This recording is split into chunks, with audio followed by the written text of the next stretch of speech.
नमस्कार दोस्तों, मैं रुपेश दफ्तरी अपने YouTube channel stock market ID में आपका हार्दिक स्वागत करता हूं।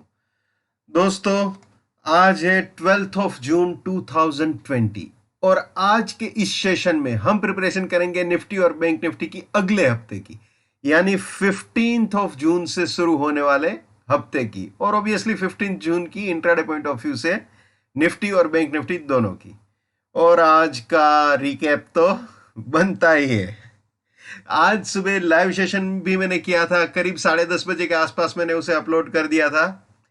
तो जिन लोगों ने देखा होगा उनको पता होगा कि 9815 और 20224 ये दोनों रेजिस्टेंस थे निफ्टी और बैंक निफ्टी के, और जब तक ये दोनों रेजिस्टेंस इंटैक्ट थे आज के इंट्राडे में, यानी 12 जून के इंट्राडे पॉइंट ऑफ व्यू से वो बियर थे।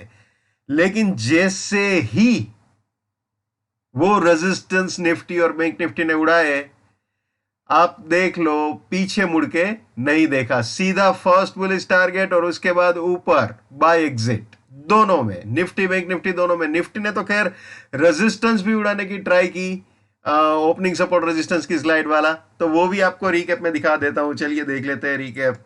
तो ये है निफ्टी के स्लाइड्स जो आज मैंने आपको दिखाए थे। कल भी शाम को मैंने सेशन किया था, तो कल भी ये आपको पता ही थे, लेकिन आज क्योंकि गैप डाउन ओपनिंग हुई थी तो मैंने फिर से सेशन किया था। तो ये 9815 ये अपना रेजिस्टेंस था, 9815 अपना रेजिस्टेंस था दोस्तों। जैसे ही ये उड़ाया, ये फर्स्ट बुलिश टारगेट था 9875, और जैसे ही 9875 उड़ा तो ये बाय एग्जिट 9955 आ गया, और साथ में इस रेजिस्टेंस को भी अप्रोच करने की पूरी ट्राई की मार्केट ने, पूरी ट्राई की इस रेजिस्टेंस को अप्रोच करने की। जो हाई बनाया है अभी मार्केट ने वो है निफ्टी का 9996.05। जी हाँ, 9996.05 का हाई निफ्टी ने बना दिया है। ठीक है, तो ये सिचुएशन थी इंट्राडे पॉइंट ऑफ व्यू से निफ्टी की। और आपको एक बार 1 मिनट कैंडलस्टिक चार्ट में भी लेके चलता हूं तो आपको इजीली पता चल जाएगा। ये आ गए हम 1 मिनट कैंडलस्टिक चार्ट में। आप ये नीचे की लाइन जो देख रहे हो वो 9815 के आसपास की लाइन है। तो ये आप देखो, यहां पे भी एक बार ट्राई की थी लेकिन वो टूटा नहीं था, बाद में नीचे यहां तक आया था। एग्जैक्ट आपको फिगर बता दूं वो कितने तक आया था, करीब 9720, यानी अप्रोक्सीमेटली 100 पॉइंट नीचे आया था अपने रेजिस्टेंस से टकरा के। 90 पॉइंट्स और 100 पॉइंट्स के बीच में आप बोल सकते हो, ठीक है ना। तो उतना रिस्पेक्ट दे के नीचे आया था निफ्टी के अंदर मार्केट। तो ये यहां पे इतना लो बनाया था, लेकिन इसके बाद यहां पे आप देख सकते हो, यहां पे उसने उड़ाया, बिल्कुल ये उड़ाया, और बाद में सीधी गाड़ी ऊपर, सीधी यहां पे बाय एग्जिट।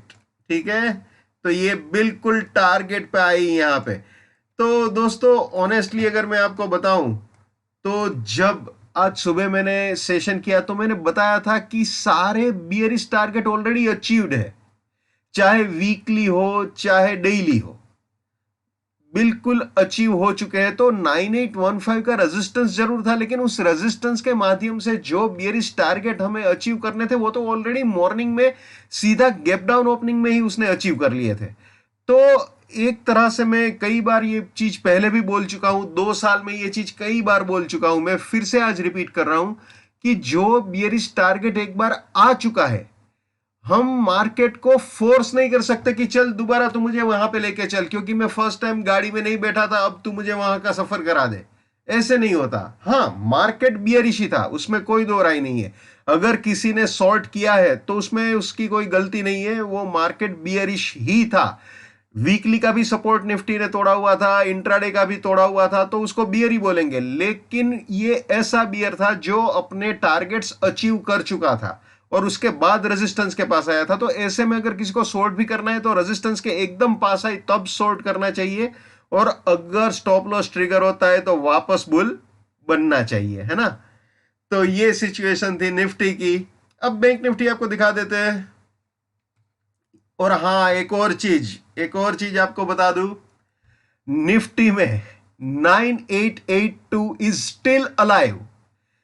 उसका मंथली सपोर्ट अभी भी जिंदा है, वो कहते हैं ना टाइगर जिंदा है। तो खैर अभी थोड़ा सा फटका लग गया है, क्योंकि आज जो लो बना 9544 का, तो उस हिसाब से देखा जाए तो थोड़ा सा वहां पे एक झटका लगा है, एक स्पाइक जरूर लगा है। लेकिन क्योंकि क्लोज अभी उसके बहुत ही ऊपर आया है, तो अभी भी बोल सकते हैं कि भाई 9882 या मंथली सपोर्ट अभी भी अलाइव है, इट्स स्टिल अलाइव। ठीक है, अब बैंक निफ्टी का देख लेते हैं भैया। तो बैंक निफ्टी में ये बियरिश प्रोबेबिलिटी थी, लेकिन ये तो ठीक है, ये फर्स्ट बियरिश टारगेट अचीव कर दिया, लेकिन जो क्लोज दिया है वो बिल्कुल इस सपोर्ट के ऊपर दिया है। तो बैंक निफ्टी में वीकली पॉइंट ऑफ व्यू से अभी भी इसको इंटैक्ट ही मानेंगे। सीधा गाड़ी रॉकेट भले ही यहां पे आ चुका था मॉर्निंग में, लेकिन इसके ऊपर ही क्लोज किया है। अब आपको आज इंट्राडे पॉइंट ऑफ व्यू से जो हुआ है वो आपको दिखा देते हैं, ठीक है ना। ये देखिए बियरिश प्रोबेबिलिटी, मैंने बताया था कि ये 20224 जो है वो हमारा रेजिस्टेंस है, लेकिन टारगेट ये ऑलरेडी अचीव है। मैंने 2 बार बोला था कि ये तो ऑलरेडी अचीव है। 19525 तो ऑलरेडी भैया अचीव ही था, और जो लो बनाया था बैंक निफ्टी ने वो 19526 था, यानी पॉइंट टू पॉइंट चला था। और वही चीज निफ्टी में भी थी। निफ्टी में भी मैंने आपको बताया था कि जो फाइनल टारगेट था उसके नीचे का लेवल भी एग्जैक्ट अचीव कर चुका था मार्केट। तो ये सिचुएशन थी, और जब उसने 20224 को उड़ाया तो सीधा बाद में 20432 आया, और उसके बाद बाई एग्जिट अचीव कर लिया। 20710 इज अचीव्ड। लेकिन एक और चीज हुई थी, एक बार स्पाइक भी आई थी, वो भी मैं आपको 1 मिनट कैंडलस्टिक चार्ट में दिखा देता हूं। अभी 1 मिनट कैंडलस्टिक चार्ट कर देता हूं आपको। ये आ गए बैंक निफ्टी के 1 मिनट कैंडलस्टिक चार्ट में। यहां पे आप देख सकते हो ये एक बार स्पाइक आई थी। निफ्टी ने तो ईमानदारी से यहां पे 9818 का ही हाई बनाया था, लेकिन बैंक निफ्टी ने ये 20400 का हाई मार दिया था। 20224 को विथ प्राइस फिल्टर उड़ा के 20400 का हाई मार दिया था, लेकिन वो सिर्फ 1 ही मिनट रहा था। कई बार मैं बोल चुका हूं कि टाइम फिल्टर के हिसाब से 1 1 मिनट के 15 कैंडल होने चाहिए, तभी हम मानेंगे। तो ये 1 मिनट में एक स्पाइक मार के वापस नीचे आ गया था, और वो कितना नीचे आया था वो भी आपको बता देता हूं। 19872 के करीब, 19872 के करीब नीचे आ गया था। ठीक है, तो यहां पे आ गया था, और ये रेजिस्टेंस बिल्कुल इंटेक्ट ही था 20224। और उसके बाद यहां पे उसने तोड़ा, बिल्कुल यहां पे तोड़ा, और ये टारगेट भी अचीव किया 20432 वाला। और उसके बाद सीधी गाड़ी ऊपर बाय एग्जिट पे रॉकेट लैंड हो चुका है। और दूसरी चीज, बैंक निफ्टी का भी मंथली सपोर्ट फिलहाल इंटेक्ट ही मानेंगे। ठीक है ना, वो तो आज सुबह भी मैंने बताया हुआ था। तो चलिए अब शुरू करते हैं आने वाले मंडे की और आने वाले हफ्ते की प्रिपरेशन। तो दोस्तों ये सपोर्ट रहेगा, ये रेजिस्टेंस रहेगा, ये प्राइस फिल्टर, ये टाइम फिल्टर, ये risk reward buy exit sell exit. ठीक है, तो दोस्तों यहां पे बहुत ही सिंपल अब करना है काम। अगर रेजिस्टेंस के ऊपर जाता है तो बुलिश प्रोबेबिलिटी स्टार्ट हो जाएगी, सपोर्ट के नीचे जाता है तो बियरिश प्रोबेबिलिटी स्टार्ट हो जाएगी।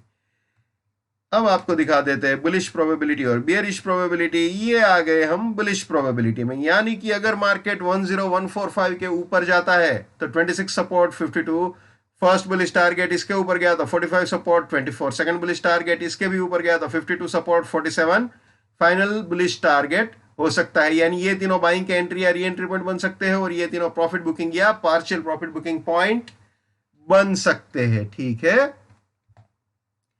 तो दोस्तों रास्ते में कहीं पे भी अगर सपोर्ट टूटे तो वहां पे अपनी बुलिशनेस वहां पे अपनी बुलिशनेस रोक देनी चाहिए। लेकिन बियरिशनेस मेरे मुंह से इसलिए निकल गया कि आज रेजिस्टेंस जब तोड़ा तब हमने बियरिशनेस छोड़ी थी। ठीक है, क्योंकि उसने 9815 वाला जो रेजिस्टेंस उड़ाया उसके बाद वो बुल ही बुल था। तो बिल्कुल यही चीज यहां पे मैं बता रहा हूं, और यही हमारा स्लोगन भी है दोस्तों। My bullishness lives till my support lives. My support finish, my bullishness finish. My bearishness lives till my resistance lives. जो आज का सिनेरियो है, my resistance finish, my bearishness finish, यानी जब 9815 और 20224 निकला, टूट गया, उसके ऊपर मार्केट चला गया विथ प्राइस फिल्टर और टाइम फिल्टर, तो फिर हमारी bearishness को टाटा बाय बाय बोल ही देना चाहिए था, और हमने बोला भी। ठीक है ना? तो ये हमेशा याद रखना है, यही इंपॉर्टेंस है इस स्लाइड का, इसको भी हमेशा याद रखना है। नेवर बाय एट रेजिस्टेंस और buy buying exit, never sell at support और selling exit. Let's maintain trading discipline, let's do money management, let's do risk management, let's win. दोस्तों, मैं अपना टेक्निकल एनालिसिस का नॉलेज चार्जेबल बेसिस पे share करता हूँ। 51,000 rupees मेरा फीस है। 7990415253 मेरा मोबाइल नंबर है। वापस निफ्टी में आ जाते हैं दोस्तों। ये बुलिश प्रोबेबिलिटी तो हमने देख ली, अब भी बियरिश प्रोबेबिलिटी देख लेते हैं। अगर 9693 को उड़ाता है तो 9800 रेजिस्टेंस, 21 फर्स्ट बियरिश टारगेट, इसके भी नीचे गया तो ये रेजिस्टेंस और ये सेकंड बियरिश टारगेट हो सकता है। ठीक है, अब वीकली देख लेते हैं भाई। ये आ गया जी वीकली में, ये सपोर्ट है, ये रेजिस्टेंस है दोस्तों। बिल्कुल ही न्यूट्रल माइंडसेट के साथ इसके अंदर जाना चाहिए। वैसे मंथली के अंदर बुलिश है, और ये वाला रेंज जो है वो ऑब्वियसली एक जेन्युइन सपोर्ट रेंज की तरह ही बिहेव करेगा, उसमें भी कोई दो राय नहीं है। लेकिन ये बहुत ही लंबा चौड़ा रेंज है, तो इंट्राडे के माध्यम से चलना थोड़ा सा ज्यादा सेफर रहेगा। ठीक है ना? फिर भी आप जानते ही हो, ये सपोर्ट है, ये रेजिस्टेंस है। अब बुलिश प्रोबेबिलिटी और बियरिश प्रोबेबिलिटी आपको दिखा देता हूं, जैसे इंट्राडे में के हिसाब से समझाया, बिल्कुल उसी क्राइटेरिया के हिसाब से है। ये निफ्टी की वीकली बुलिश प्रोबेबिलिटीज है। ठीक है,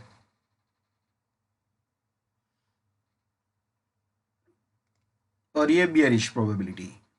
ठीक है,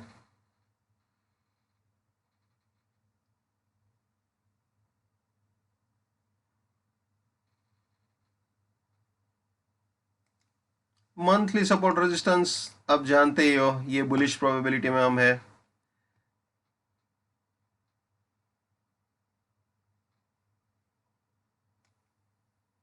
स्टिल इंटैक्ट, क्योंकि इसी के ऊपर क्लोज दिया है, इसके नीचे टिका नहीं। एक स्पाइकी बिहेवियर जरूर किया आज, लेकिन फिलहाल ये बोल सकते हैं कि ये जिंदा है। ठीक है, तो ये है निफ्टी। अब आ जाते हैं बैंक निफ्टी में दोस्तों। तो ये बैंक निफ्टी के सपोर्ट रेजिस्टेंस है, इसका सिनेरियो भी निफ्टी की तरह सेम है, कोई लंबा चौड़ा चेंज नहीं है इसके अंदर भी। अगर रेजिस्टेंस के ऊपर जाता है तो बुलिश प्रोबेबिलिटी, सपोर्ट के नीचे जाता है तो बियरिश प्रोबेबिलिटी। ये है बुलिश प्रोबेबिलिटी बैंक निफ्टी की, जैसे निफ्टी में समझाया बिल्कुल वैसे ही है भैया। ये बियरिश प्रोबेबिलिटी बैंक निफ्टी की, जैसे निफ्टी में समझाया बिल्कुल वैसे ही है। ठीक है, अब वीकली सपोर्ट रेजिस्टेंस देख लेते हैं। ये है वीकली 19783 सपोर्ट है। ठीक है, ये सपोर्ट बहुत जबरदस्त या इफेक्टिव बोल सकते हैं, क्योंकि ये सपोर्ट रेंज मंथली सपोर्ट को भी रिप्रेजेंट कर रही है। वीकली का ये support range monthly support range को भी रिप्रेजेंट कर रहा है, और आज बिल्कुल इसी सपोर्ट रेंज से, मतलब मंथली की सपोर्ट रेंज से गाड़ी ऊपर आई थी। ठीक है ना? और ये रेजिस्टेंस रेंज है। अब आपको दिखा देते हैं बुलिश प्रोबेबिलिटी और बियरिश प्रोबेबिलिटी।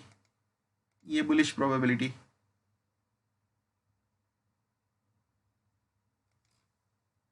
ये बियरिश प्रोबेबिलिटी बैंक निफ्टी की 15 जून 2020 से शुरू होने वाले हफ्ते के लिए। ठीक है, अब मंथली आपको फिर से एक बार रिपीट करके दिखा दूं।